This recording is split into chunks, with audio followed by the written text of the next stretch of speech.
All right, guys, there's a lot of pressure around the holidays, so getting the gifts, entertaining, making the magic. But something we often don't talk about enough is parenting in front of others. It can trigger embarrassment, doubt, and frustration. And Rachel, you know this. Parenting expert Rachael Fritz from Parenting on Mars. You're here to tell us that it doesn't have to be that stressful. No, it really doesn't. But look, I'm so passionate about this. I'm a mom of 3.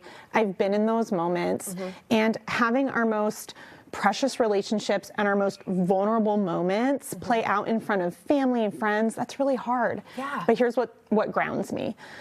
We right now are the parenting generation in our lineage. And so what we're doing and how we're showing up for our kids is creating that legacy of ourselves, but also to live within them, so they carry that forward to their children and future generations. So that's why it's so meaningful to me. Absolutely. And we think oftentimes when we're going to these gatherings, they're people we love, they're people we care about. Why is it so stressful to then parent, to do what we're meant to do in front of these people? Right. Well, each generation was handed a different rule book, different context, different world they live in, different ability to access, research or information. So we might be doing things differently, and that can be hard to perform or to show in front of, our parents or our grandparents. Yeah. So what happens with those generational clashes? How do you work through that? Yeah. Well, I have my clients really think about it in this way. You've been given a garden, right? And that garden has been made by your parents and their parents, and there are so many parts in that garden that are beautiful. There might be things there too that you might not want anymore or might not serve you. And it's okay to uproot some of that because you're planting the garden for those future generations. So holding that intention in the parent that you really want to be is key.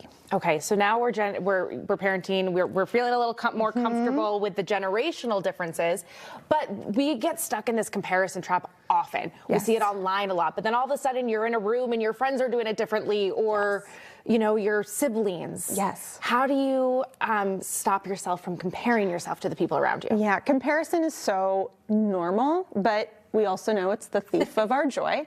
And so when we're comparing ourselves or even comparing our children to their cousins, their friends, maybe even the way that you behaved when you were a child, right? I can hear my mom being like, you never acted that way. Oh, yep.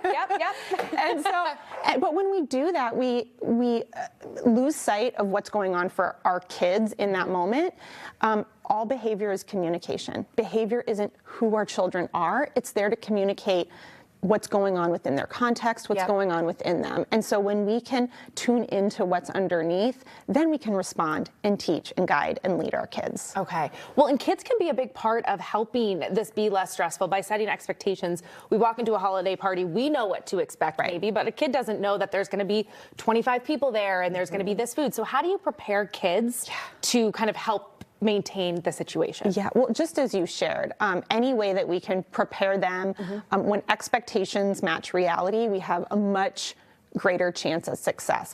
I also have parents really think about the number of transitions they have going on in a day. We don't often consider that. So a transition, moving anything from one place to another, or even one activity to the next. Okay. And kids younger than 8 are still developing this skill to hear the directive, to have it organize in their brain, make a plan, and then mobilize their body. Those are a lot of steps.